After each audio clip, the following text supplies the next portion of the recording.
Okay, so we are back with the Incredible Hulk. And it's kind of cool because we did like the whole World War Hulk, Planet Hulk, all that stuff. We did all that stuff, and honestly, I kind of got burned out by the time I was done. I intended to come back, like after taking a break, I intended to come back and finish this out. But then it was like the Spider-Man announcement and like a litany of other things that we ended up covering instead. Plus there was, a lot of the all different Marvel stories that were proven to be really popular at that point in time anyway. But we have this for our whole thing, right? Like we have our classic DC day. Like every Saturday, we cover classic DC stuff. We were doing Green Lantern, we put that on hold to get people caught up with Batman because I got so many questions. Then Wonder Woman came out, and now we're going back to Green Lantern on Saturdays. But for Marvel, all different Marvel is proving itself to not be very popular.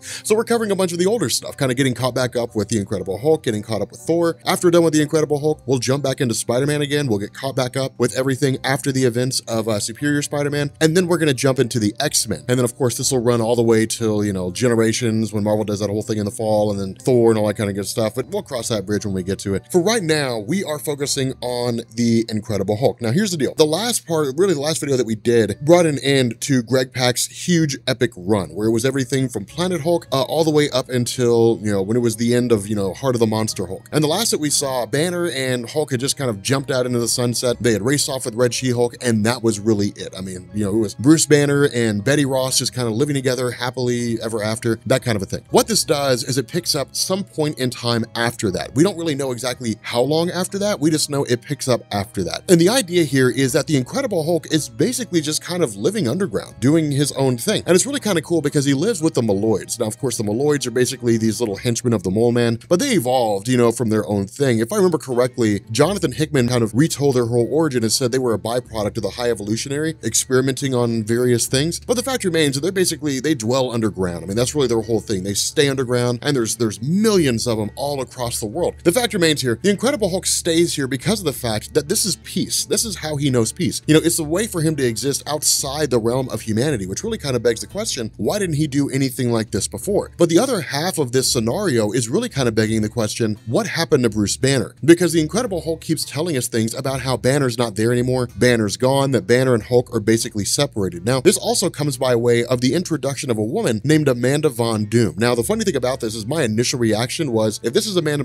Von Doom, does that make her the daughter of Victor Von Doom? That's never really explained. All we're really told, at least as it's given to us, is that there's no relation between her and Victor Von Doom. And that's really it. It seems like it was an idea that was going to be fleshed out, but ultimately it wasn't, just because this is a really short run. I mean, this is like a 12-issue run of the Incredible Hulk, and then it was canceled and relaunched because really after Greg Pak's run, nobody was really buying it because the Incredible Hulk just really couldn't sell, and there were too many things going on, too many stories happening in Marvel at the time, and this one just kind of got overlooked, which is sort of disappointing because it's so good. But what we end up finding out is that Amanda Von Doom is here because of the fact that Bruce Banner has effectively lost his mind. And so what this confirms is that Bruce Banner and the Incredible Hulk have been split into two different people, and we don't know how. We have no real idea how that's happened, but what we do know is that Bruce Banner is obsessed with the idea of regaining the Incredible Hulk. And what he's done is he's taken up residence on an island, and he's begun experimenting with the indigenous life on that island, turning them all into Hulks more or less. And so there's Hulk pigs and there's Hulk tigers and all that kind of stuff. It's the island of 1,000 Hulks. It's absolutely crazy in terms of all the things that are there. Now, of course, with the arrival of, Amanda, what this does is it jumps back to the aftermath of Greg Pak's run, which basically kind of fills in the holes a little bit. And what we find out is that where Bruce Banner and Betty Ross, where the Incredible Hulk and Red She-Hulk had basically just kind of raced off to go do their own thing, that ultimately they ended up splitting up just because of the fact that Bruce Banner, once he was separated from the Incredible Hulk, tried to make a life for himself. Now, Betty Ross, under the mantle of Red She-Hulk, tried to live this life with him because remember, they were really kind of married. I mean, their marriage never officially came to an end. I mean, she was dead, but it wasn't officially annulled. And so because of this, it's them basically trying to start their life all over again. The problem with this is that Bruce brought Betty here for a couple reasons. One was to, for the two of them to enjoy their life. And two was because of the fact that this island has gamma radiation exposure. And so he's trying to, kill two birds with one stone. One, regain the Incredible Hulk, or, bring the Incredible Hulk back. And two, try to enjoy his life with Betty Ross. Now, of course, this leads to the two of them really kind of going their own separate ways. And it's a really important thing to hit home here. Betty Ross makes a passing statement, or really kind of makes an argument to Bruce Banner of whether or not he was the monster or the Hulk was the monster. And that's a very important theme throughout this story, because what we're going to find out is that Bruce Banner is actually a very dark guy. More so than that, what this story also highlights is the relationship between Bruce and the Hulk. And again, we'll get to that,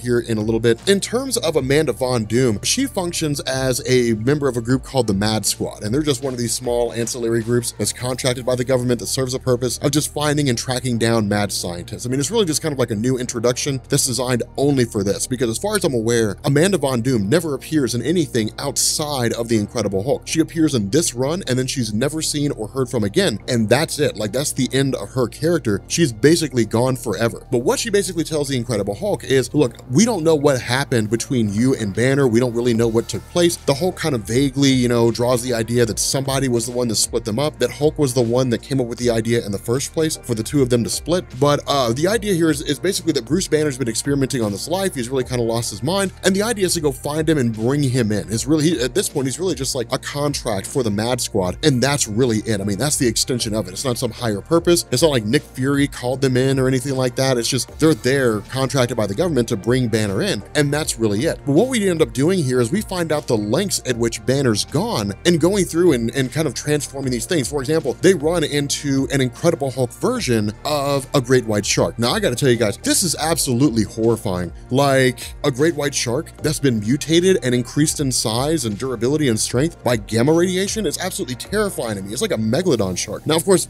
Hulk and everybody's able to, you know, make their way ashore, and that's really the end of that. But the other half of this is that Hulk doesn't really have much of an intention to basically track down Banner. The initial response of him was, no, it's not my problem. What Banner does is none of my concern. And his intention was to originally leave. It was to basically just walk away and leave Amanda Von Doom and her guys to do whatever it is that they end up doing. Of course, this led into the ship basically being attacked and then, you know, somewhat capsizing, or at the very least knocking them off. And that was really the end of that. But what we end up finding out is because of the fact that Banner is continuing to try to experiment on the indigenous life in and around that island, because for the most part, all other animals have basically been used up, he sends his guys in, you know, underground, and they start grabbing up some of the Malloids. So again, what this does is it brings the Incredible Hulk in, because now he has a vested interest in stopping Banner, because his family, so to speak, has been kidnapped by Banner. Now, of course, once we end up getting back, you know, once we follow the Incredible Hulk back to his lair, he basically finds out, you know, ends up finding that a couple of these guys have run off with the young members of the Malloids. The Incredible Hulk tracks them down, and it leads to a pretty epic battle. And again, that's one of the cool things about this, is because Jason Aaron is toying on this version of the Incredible Hulk. This is not Worldbreaker, but the idea has always been that the Incredible Hulk is at his strongest under one of two circumstances. Either Bruce Banner and the Incredible Hulk have a common interest and they carry out that interest, or Bruce Banner is separated from the Incredible Hulk. But the common theme between these two things is that Bruce Banner relinquishes his subconscious control over the Hulk. That was the common theme among these things. That, for example, back during the Onslaught saga, when Onslaught was this omnipotent being that was virtually indestructible, nobody could stop him, nobody could bring his reign to an end, we ended up having, you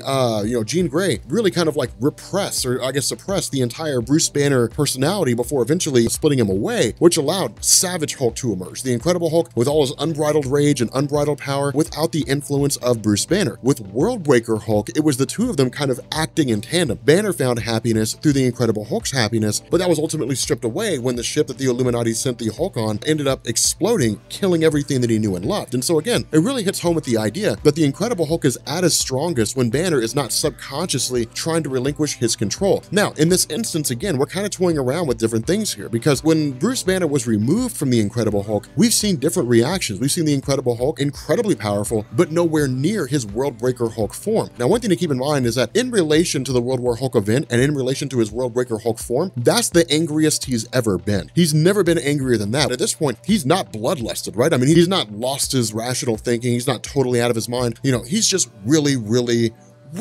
strong. So again, it's kind of cool to see this battle with him and, you know, these few henchmen of Bruce Banner, because the impacts, the punches, the shockwaves stretch off the island and into the main city itself, into the mainland. So it really kind of shows us what kind of power we're dealing with. And so what ends up happening is, of course, Amanda Von Doom and her forces basically show up on the island itself with the intention of taking down Bruce Banner. And of course, the Incredible Hulk joins them after defeating these couple henchmen of Banner, just because of the fact that at this point, Banner's going after the family, quote unquote, of the Incredible Hulk, which again, now gives the Incredible Hulk a vested interest in trying to stop Bruce Banner. Now, once they actually reach the island proper, and once they end up going against these various forces, again, almost everything is a version of the Incredible Hulk. There's an Incredible Hulk Tiger, an Incredible Hulk Gorilla. All the indigenous life on this island have all been hulked out. But all of this is done by Bruce Banner for the purpose of trying to find a way to basically duplicate or recreate the Incredible Hulk. Now, this eventually leads to the Incredible Hulk confronting Banner, and this is when we really start to get into the nature of the two characters. And that's the coolest thing about this is because for years and years and years, and even Banner doesn't really know what goes on with the Incredible Hulk, but for years and years and years, it was believed that with Bruce Banner's, his origin being retold in the sense that he was the child of an abusive father, that all the anger and all the rage that he had felt, all, the helplessness he had experienced under the abusive regime of his father manifested and coalesced into the Incredible Hulk personality. And it wasn't until Bruce Banner was first exposed to the Gamma Bomb that the Incredible Hulk actually stopped being just sort of this psychological coalescence of anger and rage and took on a physical form in the form of the Hulk. And Banner even experiments with that. Banner even says, well, I mean, that kind of seems to be the case.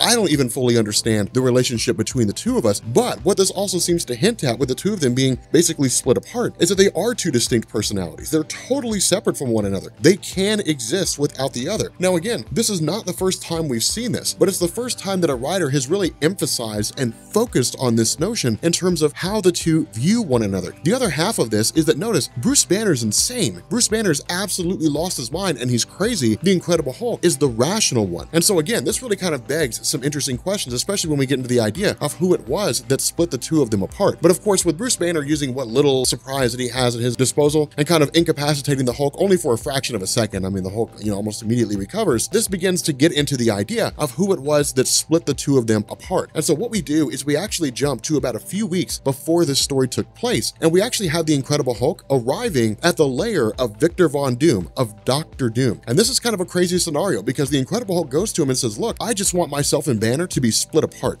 Now, of course, the funny thing about this is we actually end up finding out the Incredible Hulk went to several people before he went to Dr. Doom. And that makes sense because Dr. Doom is pretty nefarious. I mean, he's really kind of a bad guy. It's one of these things where his help always comes with a price. There's no such thing as Dr. Doom doing something for free. There's no such thing as a free lunch. Somebody somewhere is paying for it. And so the whole idea is that Doom says, yes, I will help you, but my help will come at a price. I will ask you for something and you're going to have to give it to me. Now, the genius thing about what it is that Jason Aaron does with this little tidbit of a story is he immediately answers the question, how in the world do you make Bruce Banner and the Incredible Hulk two distinctly different people? Because they're the same person. Bruce Banner loses control or whatever it is and the Incredible Hulk merges. Bruce Banner's body physically changes and becomes the Incredible Hulk, but they both share the same brain. And so it's like, how do you split somebody apart like that? That's the beauty of all this. Because of the fact that Bruce Banner and the Incredible Hulk share the same body, you can't split their physical form. That's not going to happen. And so because of that, the Incredible Hulk's body as it exists right now is effectively Bruce Banner's normal form, or I'm sorry, Bruce Banner's body. It's in the form of the Incredible Hulk at the moment. And so what Dr. Doom did is he removed the brain of the Incredible Hulk, just took it out in its entirety, and then created a new body that was basically a clone of Bruce Banner. And then he took that brain and he put it in Bruce Banner's body. And then he in turn engineered a second brain, just created a brain, and then threw it inside the Incredible Hulk's head. And so again, it's a pretty genius idea. And so Bruce Banner is just as smart as he ever was, and the Incredible Hulk is just kind of average. I mean, he's a reasonably smart guy. But what this does is it answers the question why the Incredible Hulk is so intelligent, or at least, more intelligent than he normally is. Why he's not a mindless beast, why he's not Hulk smash, and so on and so forth, because he's got the brain of an average person inside his head. He's a reasonable thinking person. He's you, he's me, he's anybody else out there. And so again, it's really kind of cool because it creates this whole, scenario with regards to why the Hulk is, able to think rationally, a great way to kind of tie up and answer a lot of these questions that were kind of lingering from the time this story started really up until this moment. But the problem with this, and really kind of the funny scenario, is that we end up having the Incredible Hulk, of course, overpowering Bruce Banner, only for Bruce Banner to basically reveal that, hey, look, I've basically put gamma bombs inside trees all around this island, because the insanity of Bruce Banner had basically led him to the mindset that the goal was to basically recreate the original gamma bomb experiment that manifested the Incredible Hulk in the first place. Now, of course, we know that's not going to happen because there's nothing in his body to bring the Incredible Hulk forward. There's no hidden gene, there's no nothing there. It's just the Incredible Hulk's totally separate. If a gamma bomb went off, Bruce Banner would just die. That's the only thing that would happen. The other half of this is that we end up finding out that various people that have been taken by Bruce Banner have been subjected to gamma radiation, and they have turned into these Hulk-like beings, but they're not the Incredible Hulk. They're cheap knockoffs. They're not nearly as strong, not nearly as durable. They're just not on the same level. Now, of course, again, jumping back to this moment with Dr. Doom, kind of jumping back to the past for a second, we end up finding out that Dr. Doom's request, the favor that he asked, was that he wanted Bruce Banner. He wanted the body of Bruce Banner. Now, what he was going to use it for, we have no earthly clue. We have no real idea. If he was just going to make Bruce Banner exist as a slave, which seems to really be the implication, or if he was going to switch minds with Bruce Banner. We have no real idea what his motivation was, but we know that there was a little bit of a hesitation with the Incredible Hulk in terms of letting this happen. And so the Incredible Hulk basically stepped in and brought down, basically took up Bruce Banner's body and whisked him away. And that's the reason why Bruce Banner is free and out on this island, is because the Hulk basically rescued him from Doctor Doom, which again, is kind of a cool little moment here. But ultimately, back in this moment right now, in this fight between Banner and this fight between the Incredible Hulk, it's basically a no-win situation. The Incredible Hulk's durable. The Incredible Hulk can withstand nuclear explosions. The bombs of Bruce Banner are being set off by Amanda Von Doom. The idea of basically trying to find a way that if they can't capture Bruce Banner, then they can kill him and call it a day. They can still fulfill their contract by eliminating Bruce Banner. And so, of course, where Banner tries to run away, the Incredible Hulk keeps him there. The Incredible Hulk doesn't let him leave. He allows Bruce Banner to die. And so what this does is it basically sets off this massive explosion, and Bruce Banner is essentially killed. And again, that's kind of mind-blowing here, because now Bruce Banner is dead. He's no longer part of the equation. And again, that's kind of a crazy scenario, because I never expected that to happen. Nobody ever really did. In my mind, I expected the situation to unfold in the sense that we would just kind of see Bruce Banner absorbed back into the Incredible Hulk almost immediately, and it would allow the two of them to go forward, which begs the question, how does Bruce Banner end up coming back later on? Now, of course, from here, this is basically the idea of Jason Aaron kind of wrapping up the madness of Bruce Banner. And the reason why I say that is because of the fact that once it's all said and done, the Incredible Hulk goes back to Victor Von Doom. He goes back to Dr. Doom and says, what did you do to Banner? What did you do to make him so insane? What did you do to make him so crazy? Now, this is actually really, really cool. And this is a great moment here, because when the Incredible Hulk looks at Bruce Banner, and even when the Incredible Hulk, when Banner was the one walking around and the Incredible Hulk was the receded personality, the Incredible Hulk was still relatively aware, even if not on a cognizant level, he was still relatively aware of some of the things that Banner was doing, or at the very least, he had a good enough understanding of Banner to know what he was about. And Banner was by no means a crazy person. He wasn't nearly as crazy as we saw him in that story. It was very out of character for him. And that was one of the big things that I initially kind of came upon. I was like, well, it seems kind of weird that Banner would be that far out there, because he's not normally that crazy. Now, it's kind of cool because Jason Aaron could have just left it that way, but he comes back and he basically answers that. He gives us that discussion. And that's what makes him such a great writer, because some writers would have just left it that way and would have just said, yeah, I mean, he just kind of lost his mind, which begs the question, well, why was the character so out of character in the first place? Why was Banner so crazy at all? Now, the response of the Incredible Hulk is to believe that Dr. Doom had done something to Bruce Banner. He had done something to mess with him. He had done something to screw up his head, to make him run awry. But Dr. Doom's response is, I didn't do anything. Like, maybe it was always just you that kept him in check. Maybe it was the fact that you kept him company. Maybe it was the fact that you were the physical manifestation of all the rage and all the anger that he had ever experienced. And so he knew that no matter what happened, you would always come back, and you would always have his back. As much as he hated you, he needed you. Psychologically, physically, he needed the Incredible Hulk, because in his heart of hearts, when it all came down to it, Bruce Banner was not some rational scientist. He was not some guy that had it all together. He was a guy who was just experiencing unbridled, unchecked rage from his whole treatment at the hands of his father.